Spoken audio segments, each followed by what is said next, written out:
Assalamualaikum and welcome back to my channel Niman BA Cyclo. Setelah 3 bulan tidak kayuh basikal, hari ini akhirnya saya keluar juga kayuh basikal. Dan konten hari ini kita akan membicarakan tentang 5 kebaikan dan 5 keburukan kayuh secara solo. Okey, jangan lupa ikuti video ni sehingga ke akhirnya. Dan minta kerjasama tuan-tuan dan puan-puan semua untuk like, komen dan share serta subscribe channel Niman BA Cyclo. Alright, jom kita kayuh sambil membicarakan tentang 5 kebaikan dan 5 keburukan kayuh secara solo. Kebaikan yang pertama, kita boleh keluar untuk kayuh bila-bila masa saja. Pukul berapa kita nak gerak, kita boleh terus on. Tak perlu nak tunggu orang lain. Kalau kita tunggu orang lain, mungkin menyebabkan kita lambat untuk kayuh. Dan kadang-kala tengah hari baru nak mula.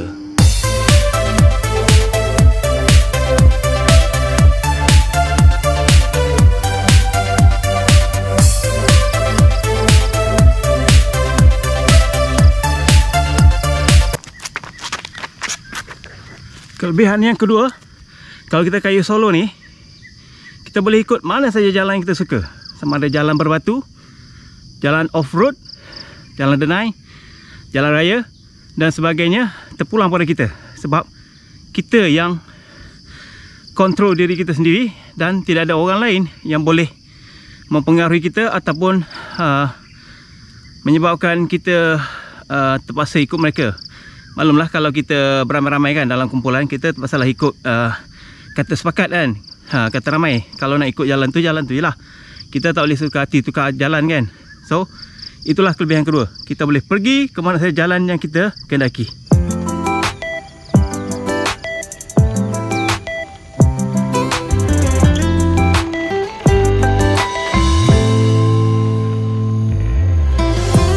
Kelebihan kayuh solo yang ketiga, kita tak perlu nak bekerja-kerja untuk sampai ke suatu destinasi yang telah ditetapkan lah. Contohnya kita nak pergi ke sebuah kedai dan kita tak perlulah nak tergesa-gesa untuk sampai ke sana, berbanding kalau kita kayuh beramai-ramai yang sudah pastinya semua ingin cepat sampai dan hinggakan kita hilang keseronokan untuk mengayuh basikal. Kita tak sempat pun nak tengok keindahan yang ada di kiri kanan, di depan ataupun di belakang kita lah. So kalau rasa nak lihat keindahan alam, nak relax-relax kayuh basikal, kayuhlah secara solo. Okey, itulah kelebihan ketiga.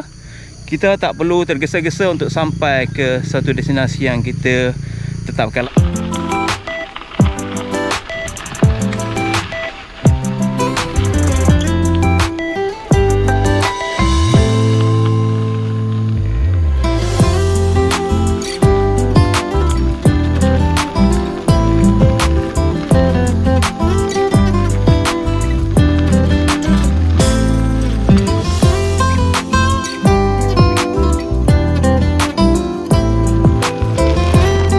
Kelebihan yang keempat, kayuh secara solo, iaitu kita boleh berhenti di mana saja kita nak berhenti.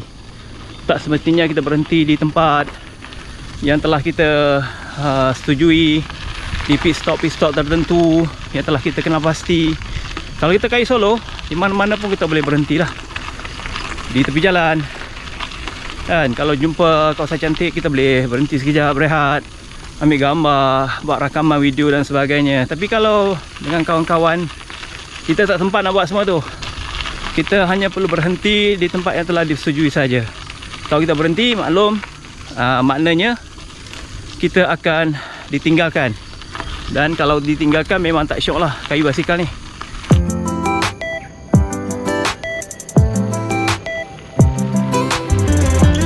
Kelebihan yang kelima, kayuh secara solo ni, kalau berlaku apa-apa kepada kita kan, contohnya kita bong ke, kita tak dapat nak kayuh naik bukit mana-mana ke kan, terjatuh longkang ke, tak ada orang yang tahu kan, tak ada orang yang boleh jadikan benda tu semua sebagai bahan jenaka lah kan. Saya rasa tuan-tuan pernah kena lah kan, kalau apa berlaku, kita kayuh secara ramai-ramai ni dalam kumpulan, kita sering dijadikan bahan lah kalau benda tu berlaku pada kita. Kita bong ke, kita tak dapat nak kayuh mana-mana bukit ke kan, pasti benda ni akan jadi bahan ya, yang akan diketawakan oleh kawan-kawan lah. So kalau rasa kita tak nak jadi bahan ketawa, bahan gurau kawan-kawan, kita boleh kayuh secara solo. Ok, selepas ni kita akan ceritakan 5 keburukan kalau kayuh secara solo.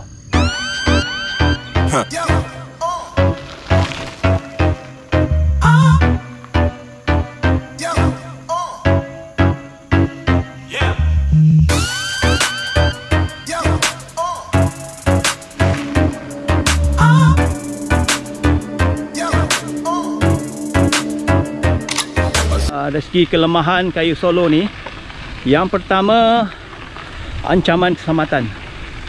Ancaman keselamatan ni boleh datang daripada manusia ataupun haiwan lah. Biasanya kalau kita melalui jalan-jalan yang sunyi kan, seorang diri, mereka yang berniat jahat tu akan lebih berani lah untuk melakukan jenayah kat atas kita lah. Sama ada nak meragut kita ataupun nak mengambil basikal kita ke, ataupun peralatan yang kita gunakan, GoPro ke yang kita gunakan, apa sajalah yang berharga bagi mereka.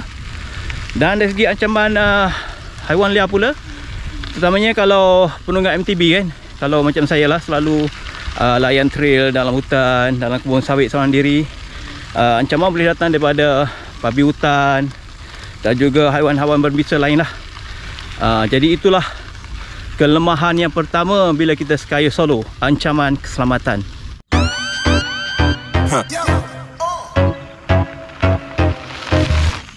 Kelemahan yang kedua kalau kita kayuh solo ni, kita mudah hilang fokus terhadap kayuhan kita lah. Katakanlah pagi tu kita bangun untuk kayuh 100 km, tapi bila kita kayuh tu dalam perjalanan, mungkin kita akan terserempak dengan sesiapa, ataupun kita terserempak dengan kedai-kedai makan yang ramai orang. Mungkin kita rasa nak berhenti dan tak jadilah nak kayuh 100 km. Last jadi 30 km saja.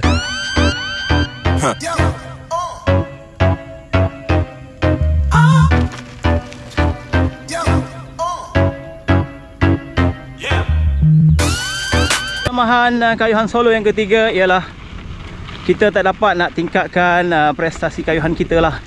Kita tak dapat nak tingkatkan kelajuan, kita gagal untuk kekalkan kelajuan basikal kita, kayuhan kita. Ini disebabkan kita tidak ada rakan yang push kita, yang akan tarik kita semasa kita kayuh. Ini kerana bila kita seorang, kita berseorangan, biasanya kita mudah hilang fokus, kayuh akan jadi perlahan dan kadang-kadang laju, kadang-kadang slow. Itulah dia kelemahan kayuh solo yang ketiga. Okey, untuk poin yang keempat kita akan kemukakan selepas ni.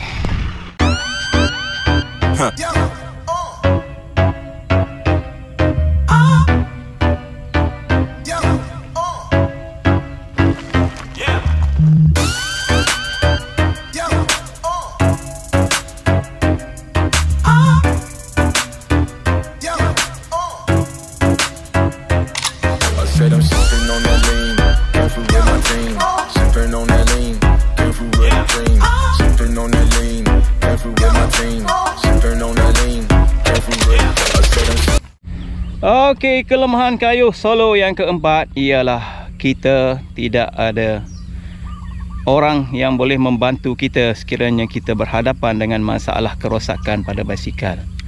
Contohnya, sekali kita pancit dan kita terlupa nak membawa tayar spare part ya, tayar ganti, maka kita berhadapan dengan masalah yang besar lah. Kalau kita kayuh secara ramai-ramai ni, biasa kawan kita akan bawa alat-alat tersebut lah. Ataupun kalau kita bawa alat tu sekalipun, kadang-kadang kita gagal nak repair sendiri kan, perlukan bantuan kawan. So kat situlah pentingnya kayuh secara berkumpulan. Dan itulah juga poin yang keempat untuk kelemahan kayuh secara solo, iaitu tidak ada orang yang boleh membantu kita semasa kita berada dalam masalah ataupun berlaku kerosakan pada basikal kita. Okey, jangan lupa tunggu poin yang kelima.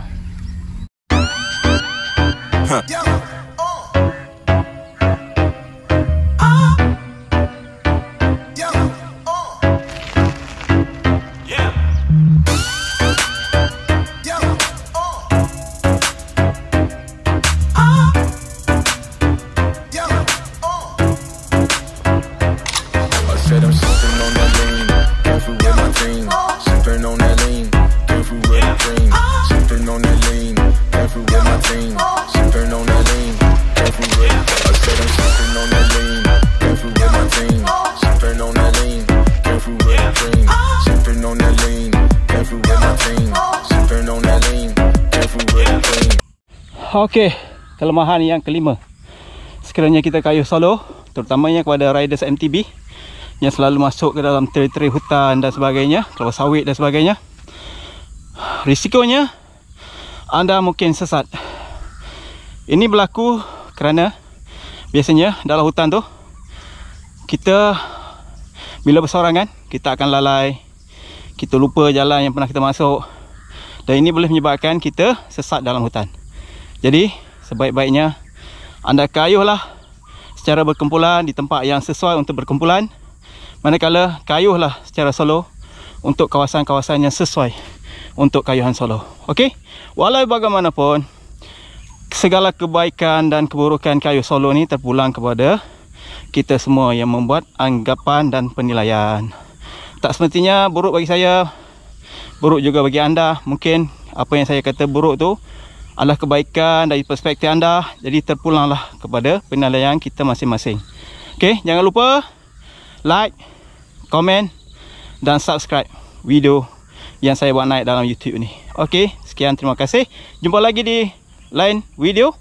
Sekian dahulu daripada saya, Niman BA Cyclo. Sehingga kita berjumpa lagi. Salam sayang daripada saya.